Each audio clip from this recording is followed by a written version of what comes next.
Boa tarde, meu nome é Fernanda, eu sou a professora de língua portuguesa, é a disciplina que eu vou ministrar, durante o ano letivo, tá? Luísa, seja muito bem-vinda, e a quem for entrando no Santa Terezinha, que sejam todos bem-vindos. Hoje a gente vai falar um pouco sobre cidadania digital, mas antes disso eu quero te dar uns encaminhamentos, tá? Deixa eu logo fazer uma apresentação da disciplina. O que a gente vai ver durante esse ano na disciplina de língua portuguesa? Nós trabalharemos produção textual, trabalharemos os gêneros textuais, posteriormente as produções orais e as produções escritas também, tá bom? Gramática, de sempre, o básico, e também literatura, com os paradidáticos e com as propostas que eu trarei para que a gente possa trabalhar, ok? Essa primeira semana é uma semana mais leve, não significa dizer que não é uma semana que a gente consiga trabalhar, mas é uma semana mais tranquila de conhecimento. E por isso eu vou estar enviando para você um slide. Nesse slide eu tenho algumas perguntas, que fazem parte de uma dinâmica chamada Quem é você? Então você vai se descrever enquanto aluno. Por exemplo, o que é que você acha? Quais são as características necessárias para ser um bom professor, para ser um bom aluno, coisas pessoais suas. Então você vai pegar as perguntas desse slide, escrever no seu caderno e posteriormente você vai elaborar apenas um parágrafo de um textinho, tá? Falando de como é que a gente pode conviver bem, E já que a gente vai falar de cidadania digital, você pode trazer como conviver bem no mundo virtual, tá? E também falar dessas coisas que você conseguiu descrever nas respostas dessa dinâmica, tá bom? Agora vamos lá ao que interessa. Hoje a gente vai falar um pouco sobre cidadania digital.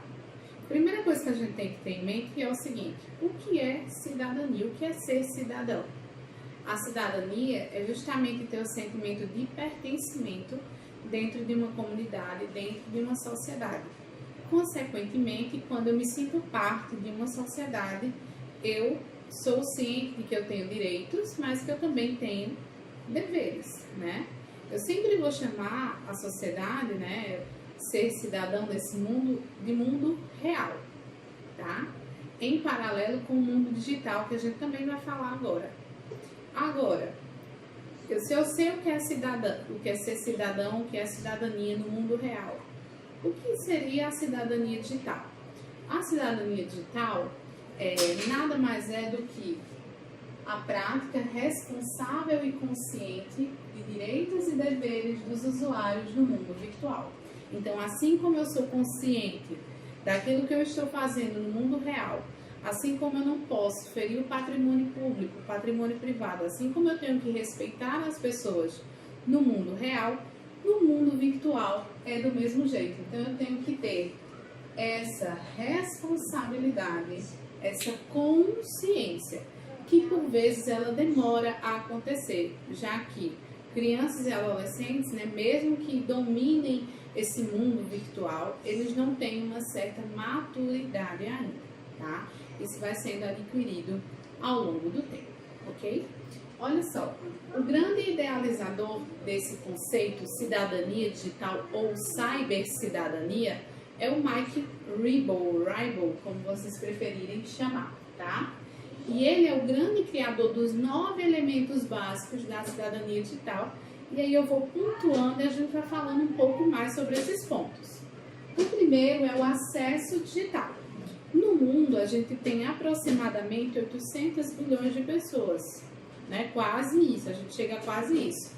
Porém, só metade dessas pessoas, só a metade delas tem acesso digital.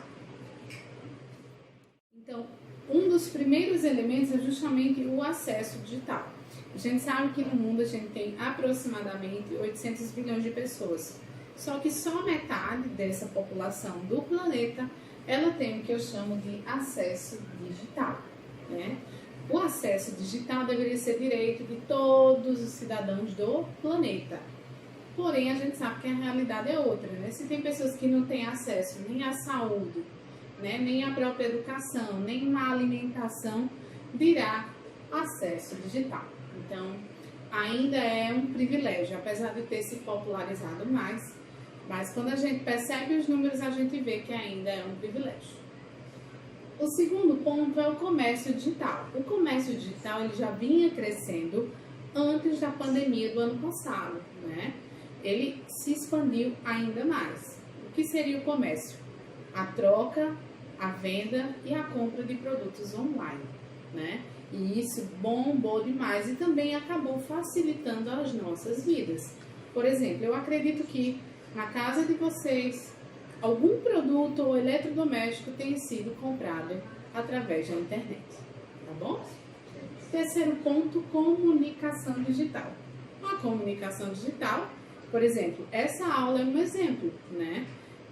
Eu tô aqui, você tá me vendo através de uma tela, tá?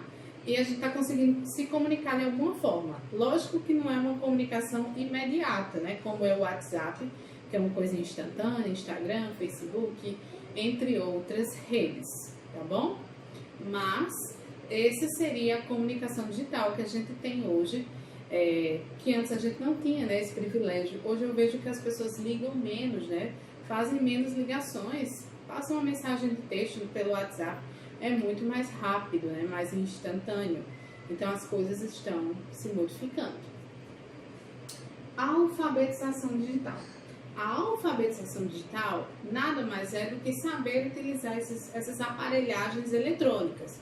Só que eu iria um pouco além disso, né? Além de saber usar um telefone, um notebook, um Word, um PowerPoint, enfim. Eu diria que a alfabetização digital é justamente isso que eu estou fazendo agora. A gente está tendo uma aula sobre cidadania digital e nela eu estou, de certa forma, conscientizando você desse universo virtual, dos direitos e dos deveres, das responsabilidades, da nossa postura enquanto usuários. Então eu iria um pouco mais além desse conceito, a alfabetização digital, que é muito necessária, né?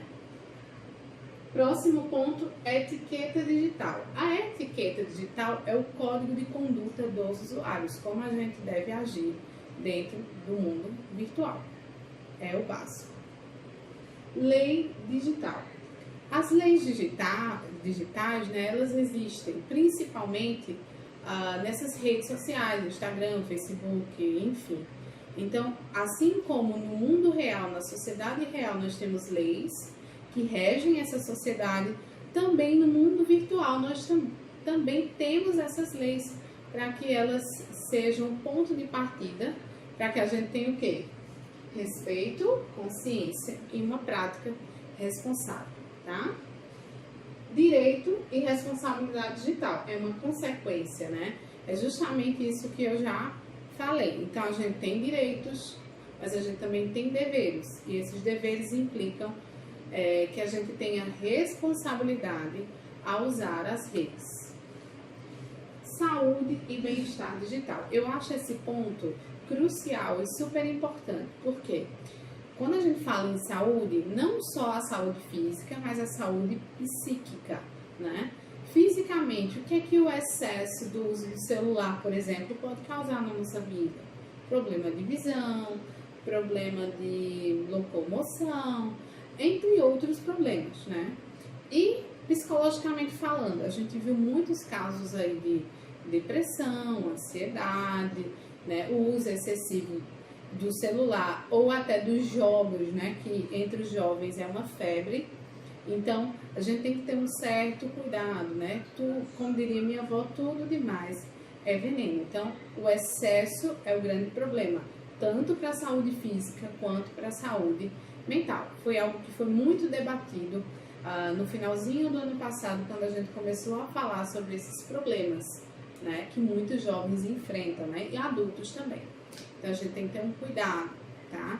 Eu costumo dizer que para muita gente, o celular é como se fosse uma parte do corpo, né? E eu acho que a gente deveria se conscientizar mais, né? E não fazer com que ele domine você, mas sim você seja o grande dominador do aparelho, por exemplo. Isso falando só do celular, tá? Que é algo mais acessível para todos. E por fim, eu tenho a segurança digital, tá?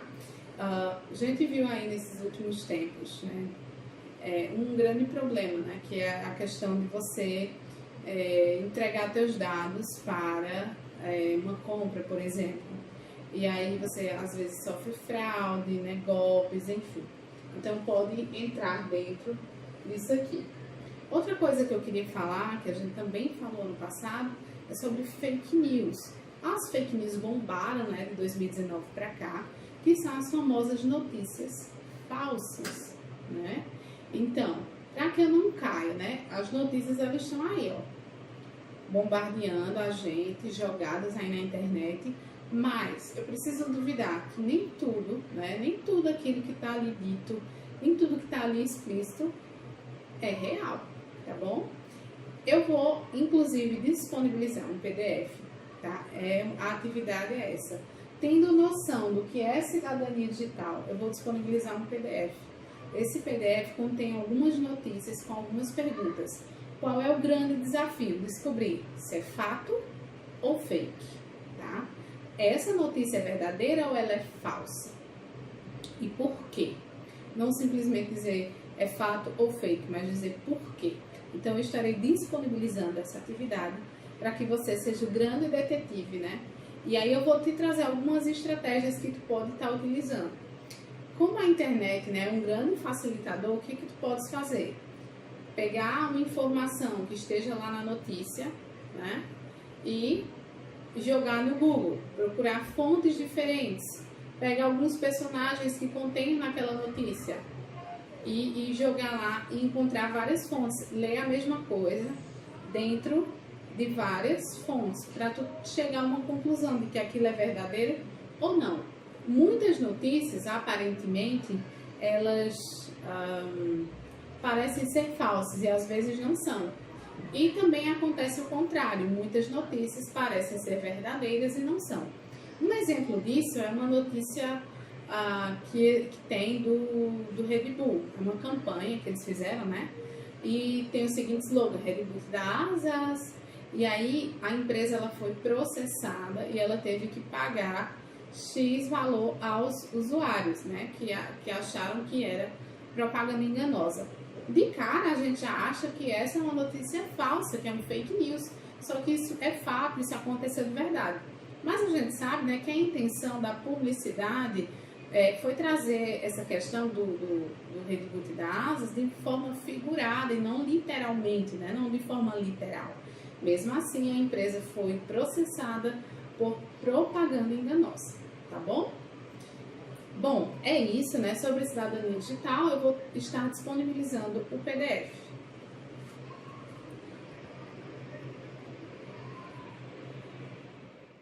Bora lá para mais um, olha só.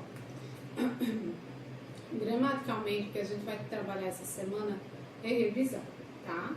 E hoje eu trouxe verbos, tá? Só que eu trouxe as formas nominais do verbo. Antes de mais nada, né, a gente sempre aprende, né, lá no ensino básico, que o verbo é a ação da frase, né, pode indicar fenômenos da natureza, enfim. Eu diria o seguinte, né, além de tudo isso, qual seria a importância do verbo para a nossa vida? O verbo, gente, é sem dúvida, né, o tipo de palavra mais importante da língua portuguesa, tá? É a palavra mais importante do nosso idioma. Por quê? Porque ela vai sustentar, ela vai dar uma sustentação às estruturas dos nossos enunciados, tá certo? E como é que ela funciona? Ela vai funcionar como elemento nuclear da frase, tá? Então, se a gente dispõe de um bom domínio sobre as características, formas e possibilidades do uso dos verbos, né? Que é algo indispensável, tá? Para quem utiliza o padrão da língua portuguesa tanto para falar quanto para escrever, a gente acaba sendo bem sucedido. Então, essa seria a grande importância do verbo, né? Que é de grande importância para que a gente possa estruturar uma frase, um enunciado, uma fala. Então, seria a base. O verbo é a base de tudo, tá bom? E aqui, como forma de revisão, é um assunto que vocês viram ano passado. Eu trouxe formas nominais do verbo. Por que formas nominais? Nominais lembra nome, né? Vamos ver. Os verbos possuem formas que são nominais. Por que elas são nominais? Porque, por si só, elas não expressam nem o tempo, tá? Então, elas não são capazes de expressar o tempo por si só e o modo verbal. Também, em alguns contextos, elas podem assumir a função de substantivo, de adjetivo e do próprio verbo. Eu trouxe 2 exemplos aqui para a gente entender. Exemplo 1. Um jantar está preparado. A palavra jantar aqui é um substantivo, né? Eu estou nomeando aquele momento que a gente senta à mesa, a comida. Então, aquele é o jantar. Agora, na frase 2, se eu digo eu vou jantar, então já é uma ação. E para eu entender que esse jantar é um verbo nominal, eu estou dependendo do contexto e da terminação. Esse verbo nominal é um verbo que está no infinitivo, pois tem a terminação AR. Então, para saber se é verbo ou se é substantivo, eu preciso olhar para o contexto. Por isso que disse que, por si só, né, elas não expressam nem o tempo, nem o modo verbal. Então, a gente tem que olhar para o contexto para saber se é verbo, se é substantivo, se é adjetivo, enfim. Exemplo 2. Ela está preparada para a festa. Aqui eu tenho um adjetivo, né? É uma qualidade, né? Uma característica dessa pessoa que está preparada. Agora, quando eu digo ela havia preparado o jantar, então eu estou indicando uma ação de preparação, né? E vejam que aqui eu tenho as terminações diferentes, né? Preparada e preparado, tá? O ado é uma terminação característica do modo nominal particípio, que a gente vai ver daqui a pouco. Então, enquanto que aqui eu tenho um adjetivo, aqui eu tenho um verbo nominal, ok? A gente tem que sempre se atentar às terminações. Por exemplo, eu tenho 3 formas nominais do verbo que a gente aprendeu ano passado. Infinitivo, terminações. Quais são as terminações do infinitivo? AR, ER e R. Não é isso? Então, quando os verbos terminam em AR, IR e ER, eles estão no infinitivo. Gerúndio. Qual é a terminação do gerúndio? NDO. Então, quando o meu verbo ele termina em NDO, ele está no gerúndio, que é um modo, tá? É um modo nominal. E por fim eu tenho o particípio, né? Aqui tem as terminações ado e ido. Então eu tenho aí o modo particípio, são esses 3, tá? Infinitivo, eu trouxe exemplos iguais só pra gente ver como tá a conjugação.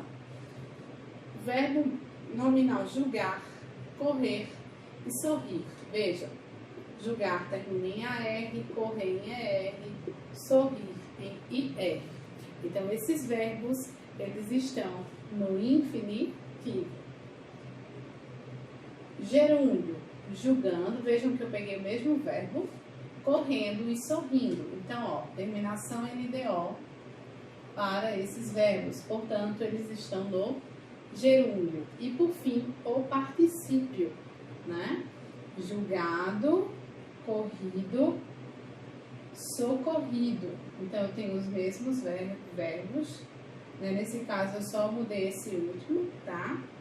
Que poderia ficar de outra forma. Mas, enfim. Então, eu tenho as terminações ado e ido para o modo particípio. Resumindo, formas nominais do verbo, né? Eles não são capazes de, por si só, expressar nem o tempo e nem o modo verbal, tá? Eles podem se confundir com o substantivo, com o adjetivo. E eles têm 3 formatos diferentes: infinitivo, gerúndio e particípio. São os 3 modos verbais das formas nominais do verbo. Ok, pessoal?